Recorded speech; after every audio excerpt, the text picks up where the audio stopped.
नमस्कार मित्रांनो, GSIT सोल्युशनमध्ये आपले सर्वांचे स्वागत आहे। मित्रांनो, तुम्ही महाराष्ट्रातील कोणत्याही ड्रायव्हर भरतीची तयारी करत असाल तर त्या तयारीला प्रोत्साहन म्हणून आपल्या GSIT सोल्युशन या चॅनलच्या माध्यमातून तुमच्यापर्यंत त्या ड्रायव्हर भरतीसाठीचे वेगवेगळ्या अँगलचे प्रश्न मी तुमच्यापर्यंत घेऊन येत असतो। त्यासाठी मित्रांनो, तुम्ही काय करायचं आहे, अजूनपर्यंत आपल्या चॅनलला लाईक, सबस्क्राइब आणि शेअर केलं नसेल तर लगेचच आपल्या चॅनलला लाईक करायचे, सबस्क्राइब करायचं आहे आणि सगळ्यात महत्त्वाचं म्हणजे बेल आयकॉनचं बटन देखील दाबायचे, म्हणजे असेच माहितीपूर्ण नवनवीन प्रश्न सर्वात अगोदर तुमच्यापर्यंत येणार आहे। तर बघा, आजच्या प्रश्न मालिकेतील पहिला प्रश्न तुमच्या समोर आहे। 5 ते 7 मिनिटांमध्ये मी 10 प्रश्न कव्हर करत असतो आणि त्या 10 प्रश्नाची अचूक उत्तरं दिली तर नक्कीच यश जे आहे ते तुमचंच असणार आहे मित्रांनो। तर बघा, आजच्या प्रश्न मालिकेतील पहिला प्रश्न मित्रांनो तुमच्या समोर आहे। बघा, प्रश्न काय आहे तर ऑक्टन नंबर कोणत्या इंधनाशी संबंधित असतो? जो ऑक्टन नंबर आहे तो ऑक्टन नंबर कोणत्या इंधनाशी संबंधित असतो? अतिशय टेक्निकल प्रश्न मित्रांनो, असे दर्जेदार प्रश्न तुमच्यापर्यंत येत असतात। तर डिझेल, पेट्रोल, CNG आणि LPG ऑक्टन नंबर कोणत्या इंजिनाशी संबंध असतो? तर पेट्रोल जे इंजिन आहे किंवा इंधन आहे त्याच्याशी संबंध कोणाचा असतो? ऑक्टन नंबरचा असतो। पुढचा प्रश्न मित्रांनो तुमच्या समोर आहे, केटन नंबर कोणत्या इंधनाशी संबंधित असतो? ऑक्टन झाला, आता केटन आहे, तर केटन नंबर कोणत्या इंधनाशी संबंधित असतो? उत्तर कमेंट करा। पेट्रोल, डिझेल, CNG आणि इलेक्ट्रिक याचं करेक्ट आन्सर आहे बघा, डिझेल इंजिनाशी केटन नंबर आहे तो केटन नंबर संबंधित असतो। अतिशय जबरदस्त प्रश्न मित्रांनो तुमच्यापर्यंत येत असतात। पुढचा प्रश्न, इंजिन मध्ये गव्हर्नरचे कार्य काय आहे? बघा, गाडीचं जे इंजिन आहे त्या इंजिन मध्ये गव्हर्नरचे कार्य काय आहे? गव्हर्नर कशासाठी वापरला जातो? त्याच्यावरती आपण व्हिडिओ डिटेलमध्ये बनवायचा असेल तर तुम्ही मला या व्हिडिओच्या कमेंटमध्ये कमेंट करा। मी यावरती डिटेलमध्ये व्हिडिओ बनवून तुमच्यापर्यंत घेऊन येण्याचा नक्कीच प्रयत्न करेन। 100% तो व्हिडिओ तुमच्यापर्यंत येईल। तर बघा, याच्यामध्ये वेग नियंत्रित करणे, आवाज कमी करणे, टायर नियंत्रित करणे आणि ऑइल साठवणे। इंजिन मध्ये गव्हर्नरचा उपयोग जो आहे तो वेग नियंत्रित करण्यासाठी केला जातो। आलं का लक्षात? गव्हर्नर कशासाठी वापरला जातो? तर वेग गाड्यांचं नियंत्रित करण्यासाठी हा गव्हर्नर वापरला जातो। पुढचा प्रश्न मित्रांनो तुमच्या समोर आहे, ओव्हरहेड वॉल इंजिन मध्ये वॉल कुठे असतो? बघा, ओव्हरहेड जो वॉल असतो त्यालाच OHV असं म्हटलं जातं, तर तो गाडीच्या इंजिन मध्ये कुठे असतो? तो वॉल जो आहे तो गाडीच्या इंजिन मध्ये कुठे असतो आपल्याला विचारलेलं आहे। सिलेंडर हेड मध्ये, पिस्टन हेड मध्ये, क्रँकशाफ्ट मध्ये आणि फ्लायव्हील मध्ये। चला, करेक्ट आन्सर मित्रांनो तुम्ही कमेंट करणं अपेक्षित आहे। करेक्ट आन्सर बघा, आन्सर तुम्ही करेक्ट द्या किंवा नका देऊ, परंतु प्रत्येक प्रश्नाचं उत्तर आहे ते कमेंट करत चला, कारण मित्रांनो तुमच्या कमेंट ज्या असतात त्या माझ्यासाठी अतिशय महत्त्वाच्या असतात।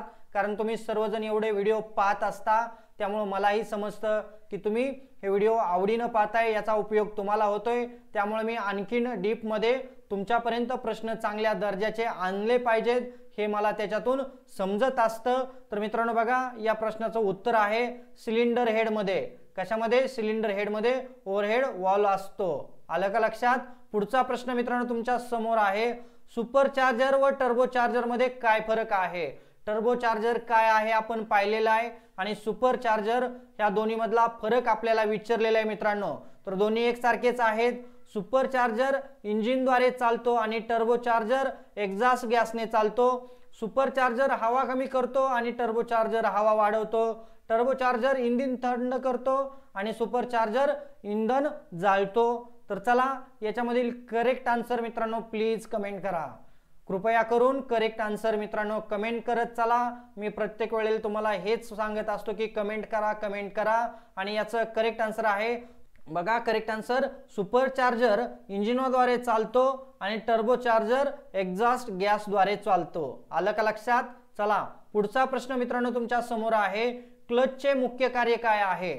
आता अतिशय सोपा प्रश्न आहे, त्यामुळे तुम्ही उत्तर कमेंट केलं असेल, मी कमेंट करा म्हणत नाही, तुम्ही उत्तर कमेंट केलं असेल, ऑप्शन बघायच्या अगोदर तुम्ही उत्तर कमेंट केलं असेल, कारण अतिशय सोपा प्रश्न आहे आणि कंटिन्यू पाय आपला त्याच्यावरतीच असतो। त्यामुळे क्लचचे मुख्य कार्य काय आहे?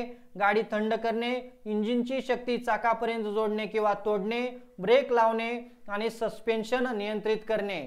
बघा तुम्हाला कशाही पद्धतीनं याच्यावरती प्रश्न विचारले जाऊ शकतात, त्यामुळे क्लचचा देखील टॉपिक आपण कव्हर केलेला आहे। त्यामुळे प्लेलिस्ट मध्ये जाऊन या सगळ्या गोष्टी चेक करायच्यात। आणि करेक्ट आन्सर काय आहे बघा, इंजिनची शक्ती चाकांपर्यंत जोडणे किंवा तोडण्याचं काम क्लच करत असतो, कारण आपण सतत त्याच्याशीच खेळत असतो, दिवसभर आपला त्याच्यावरतीच पाय असतो गाडी चालवत असताना। पुढचा प्रश्न मित्रांनो तुमच्या समोर आहे, सिंगल प्लेट क्लच कुठे वापरतात? बघा सिंगल प्लेट जो क्लच आहे तो कुठे वापरतात आपल्याला विचारलेलं आहे। त्यामुळे मित्रांनो या प्रश्नाचं उत्तर आहे ते उत्तर प्लीज कमेंट करा। सिंगल प्लेट क्लच कुठे वापरतो? मोठ्या ट्रकमध्ये, मोटारसायकलमध्ये, लहान कारमध्ये आणि रेल्वेत। चला याचं करेक्ट आन्सर मित्रांनो कमेंट करा। आणि याचं करेक्ट आन्सर आहे लहान कारमध्ये काय वापरलं जातं? सिंगल प्लेट क्लच वापरला जातो। पुढचा प्रश्न मित्रांनो तुमच्या समोर आहे, मल्टीप्लेट क्लच कुठे वापरला जातो? सिंगल झालं, आता मल्टीप्लेट क्लच कुठे वापरला जातो? लहान कारमध्ये, जड वाहनांमध्ये, मोटारसायकलमध्ये, रेडिएटरमध्ये आणि बॅटरीमध्ये। तर याचं करेक्ट आन्सर बघा काय आहे, जड वाहनांमध्ये, मोटारसायकलमध्ये काय केलं जातं? मल्टीप्लेट क्लच जे आहे ते क्लच वापरले जातात। पुढचा प्रश्न मित्रांनो तुमच्या समोर आहे, कोन क्लचची मुख्य उणीव काय आहे? बघा प्रश्न अतिशय जबरदस्त आणि क्लच बाबतचाच प्रश्न आहे। कोन क्लचची मुख्य उणीव काय आहे? इथं आपल्याला कार्य नाही विचारलं, त्याची उणीव विचारलेली आहे। त्यामुळे बघा ऑप्शन काय दिलेत, स्लिप जास्त होतो, ग्रिप कमी मिळते, जास्त घर्षणामुळे झीज लवकर होते आणि जास्त तेल लागतो। चला करेक्ट आन्सर मित्रांनो कमेंट करायचंय। अतिशय जबरदस्त प्रश्न क्लच वरती आपण आता 3 पाहिलेले आहेत, याच्यातील हमखास एक तरी प्रश्न येईल आणि 2 मार्क तुमच्या खिशामध्ये टाकून जाईल। तर बघा या प्रश्नाचं करेक्ट उत्तर काय आहे मित्रांनो, तर जास्त घर्षणामुळे झीज लवकर होते, हे याचं करेक्ट आन्सर आहे। कोन क्लच जो आहे त्याची मुख्य उणीव त्याच्यामुळे भासते। तर पुढचा प्रश्न पहा मित्रांनो काय आहे, आजच्या प्रश्न मालिकेतील हा शेवटचा प्रश्न आहे मित्रांनो। आणि असेच प्रश्न पाहण्यासाठी तुम्ही अजूनपर्यंत आपल्या चॅनलला लाईक, सबस्क्राईब आणि शेअर केलं नसेल तर प्लीज आपल्या चॅनलला लाईक करा, सबस्क्राईब करा आणि सगळ्यात महत्त्वाचं म्हणजे बेल आयकॉनचं बटन दाबायला विसरू नका मित्रांनो, म्हणजे असेच नवनवीन प्रश्नांचं नोटिफिकेशन सर्वात अगोदर तुमच्यापर्यंत येणार आहे। तर प्रश्न बघा काय आहे, क्लच प्लेटमध्ये कोणते साहित्य वापरले जाते? आजचा जो काही विषय होता त्याच्यामध्ये जास्तीत जास्त क्लच प्लेट बाबतचे प्रश्न कव्हर झालेले आहेत। तर क्लच प्लेट मध्ये कोणते साहित्य वापरले जाते? लाकूड, एस्बेस्टॉस, कंपोजिट मटेरियल आणि काच, ॲल्युमिनियम। चला करेक्ट आन्सर तुम्ही कमेंट केला असेल, कारण तुम्ही सर्वजण गुणीबाळा आहात, तुम्हाला या प्रश्नांची खरंच गरज असते। असे प्रश्न मी तुमच्यापर्यंत घेऊन येत असतो, तुमचं आणि माझं प्रेम वाढावं यासाठी तुम्ही उत्तर आहे ते उत्तर नक्कीच कमेंट करत असाल। तर याचं करेक्ट उत्तर पहा काय आहे, ॲल्युमिनियम।